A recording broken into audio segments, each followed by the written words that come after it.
Hi, I'm Keith Esrick. I'm with The Cure Starts Now. I'm Trent Hummel. I'm a pediatric neuro-oncologist at Cincinnati Children's Hospital and a board member of The Cure Starts Now. I want to talk a little bit about emerging treatments in DIPG. There's lots of things that people talk about as these new upcoming things, and some of them are applicable to DIPG, others may not be.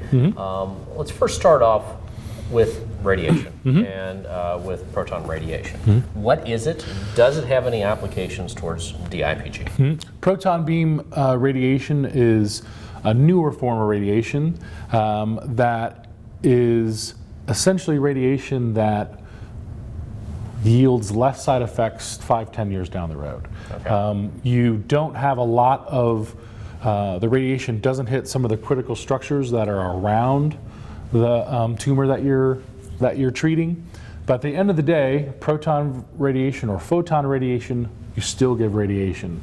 The issue with DIPG patients is that proton radiation often takes 4 weeks at a minimum to really set the treatment plan up. And sometimes So you it's don't. a little harder to get to. It's a little harder to get to. Geography-wise, but also for even patients who live in a center that has a proton beam, it takes longer because it's more difficult to set up the protocols and treat everything appropriately. Sometimes it takes 4 weeks. And you don't have that time. And you don't have that time oftentimes. And so we recommend that photon beam is the way to go for DIPG patients. And it's just purely simplicity and timing. Timing. You can get there. You can do a treatment protocol within a week, sometimes less than that. Any difference in terms of the overall effect, though? No. Okay.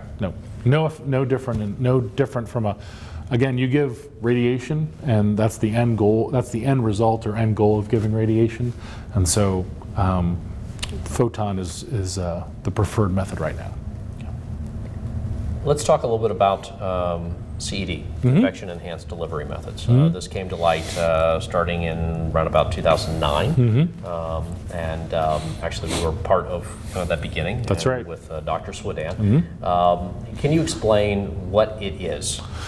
So essentially, what CED or convection enhanced delivery is, it's basically using a catheter that is inserted directly into the DIPG, into the pontine tumor, and giving a drug, whatever that drug is, right into the tumor. And so that does a couple things.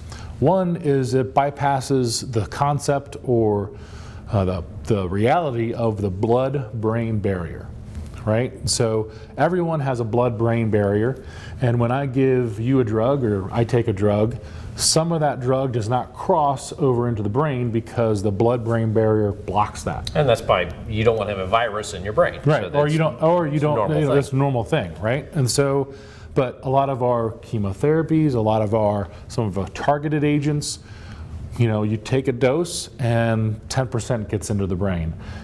CED is a way to bypass that and get the full dose right into the brain. But there is also some discrepancy between the effectiveness of CED, which is starting to be there, and what do we actually deliver to it? And I think that right now within the community, there is, correct me if I'm wrong, but there is a little bit of a question of, okay, we can actually reach the tumor, we just don't know what to deliver to it. And I think that's the crux of the matter, right? Is that when back in 2009 when this started coming out, we didn't know what to give, and we wanted to make sure this was safe. And now I think that we know that process has been done. I think they can start looking at what do we want to give right to that tumor. Yeah. So a CED, for the purposes of just CED alone, necessarily isn't going to cure DIPG. Right. You got to have the other half of it to go with it, right. Which is the reason why within the Cure Starts Now we have a part of our mission, which focuses on delivery, translational, clinical, and also basic research, because we want to make sure we're covering all parts. And this just means there's a little bit of success in this one. It's not necessarily a full treatment path. I want to talk also about another type of treatment that comes to light called Intra-Arterial. This is something that kind of is a blast from the past, isn't it? Yeah, and in fact, some of the intra-arterial chemotherapies that you're talking about are still used today in other types of tumors, especially retinoblastomas, so tumors of the eye. They use intra-arterial chemotherapy. I think we need more trials and need more studies to look at intra-arterial chemotherapy before making a judgment on that, because again, we talk about how to bypass a lot of the blood-brain barrier or bypass some of our body's own processing. That's right. Right, and intra-arterial is one way to do that.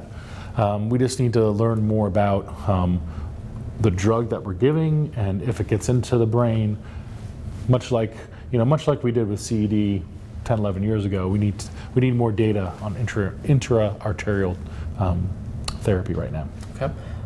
I want to also talk a little bit about some of the immunotherapies out there. Obviously, it's a name that everybody talks about, and they talk about various types of ways of getting our body to focus on that tumor with it. What are some of the basic concepts of this, and what is it really all about? Do you have to learn about the tumor first before you attack it as well? Well, from a basic standpoint, immunotherapy is, like you said, harnessing your body's own immune system to attack the tumor, and by doing that, killing the tumor. There are a couple issues with DIPG and other types of brain tumors that we've actually sort of realized, is that when you harness your body's immune system to attack a tumor, whether it's in your brain, whether it's in your leg, whether it's somewhere, you will get an immune inflammatory response. So just like if you have a cut and the cut gets red because your immune system's going there, and sort of like an infection, right? You're going to have an immune response there. Well, imagine you having that response in your pons. That can create problems. That can create inflammation and swelling that you may have to go on steroids for, which we've talked about steroids in another video, which is not necessarily fun, but it may be a necessary evil. And sometimes that swelling can be so great and that immune response can be so overwhelming that it's almost worse than the tumor is. It can be worse than the tumor, and you can have poor outcomes from that. And so in the pediatric population, in DIPGs, we're really hesitant to move forward with some of these immunotherapies until we have a better understanding of that immune response and how we can modulate. Modulate means change that, but that's something that we're excited about moving forward in the next couple of years with these immune therapies, because we think that if we harness your body's immune system for the most part can get past some of those blood-brain barrier issues and get in there and fight, but we worry about the side effects from immunotherapy. Because the pons is a very limited area with it, and so that's the same thing to like the viral treatments as well. Right. Like introducing like a polio or something like that to it, is we're concerned about the swelling, and until we get that under control, they may not be everything we need. We might be able to do it in a translational thing or test tube scenario, or in mice or something like that. So it makes great. Science sense. Science sense makes great articles in a lot of cases with it, but the applicable parts of it, that's where it's going to get a little bit more tricky. We got to figure out how to pull that back. I think we're on board with the science sense behind it. We want to do that. It's just we have seen some of, one or two cases that causes us to be a little bit gun shy about saying, oh yes, we're going to go down this route because of bad outcomes in a few cases.